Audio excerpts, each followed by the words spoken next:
Hello दोस्तों, welcome to my YouTube channel. दोस्तों, आज के इस वीडियो में हम राजस्थान पटवार भर्ती 2024 के बारे में बात करने वाले हैं। तो जैसा कि आपको पता होता है कि किसी भी भर्ती का जो सिलेबस है वही आधार होता है आपके सिलेक्शन होने का।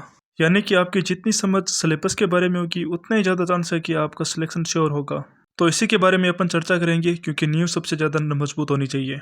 तो उसी के बारे में हम चर्चा करेंगे कि क्या सिलेबस में कोई बदलाव हो सकता है, अगर सिलेबस में बदलाव होता है तो क्या जोड़ा जाएगा या क्या हटाया जाएगा, और इतने बड़े सिलेबस को कैसे मैनेज किया या कवर किया जाए।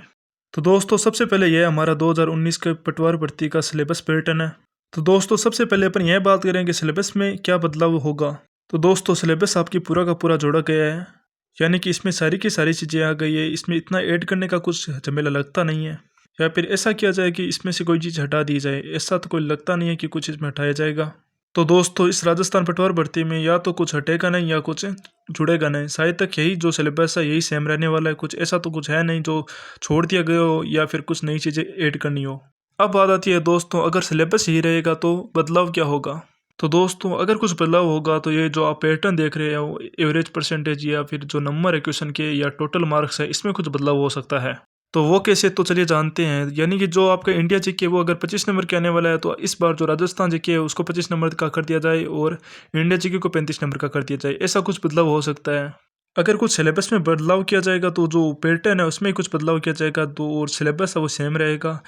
तो कुछ ज़्यादा गुंजाइश तो है नहीं कि या पैटर्न या जो सिलेबस है उसमें कुछ अलग तो किया नहीं जाएगा। जो 2019 या 2021 का पैटर्न है वही सेम रहने वाला है। तो इसीलिए जो आपका 2019 का जो पटवारी का जो सिलेबस पैटर्न है वही आपको 2024 का सिलेबस पैटर्न मानकर तैयार करनी है, जब तक कि नया सिलेबस पैटर्न आपको मिल न जाए। तो अब बात आती है जो परीक्षा का स्ट्रक्चर है वो क्या है। तो माइनस मार्किंग इसमें रहने वाली है 1/3।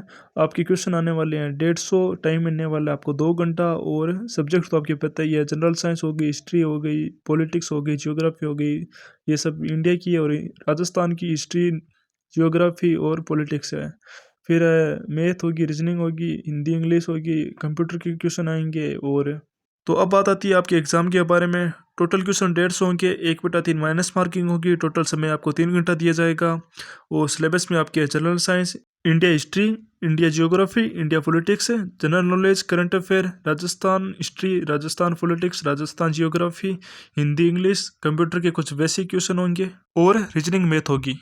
इसमें आपका इंडिया जीके होगा 38 नंबर का, राजस्थान जीके होगा आपका 30 नंबर का, रीजनिंग तथा मैथ होगी आपकी 45 नंबर की, कंप्यूटर के कुछ बेसिक क्वेश्चन होंगे वो आपके होंगे 15 नंबर के। टोटल क्वेश्चन 150 है, एक क्वेश्चन 2 नंबर का है, तथा आपकी माइनस मार्किंग होगी वो आपकी होगी 1/3।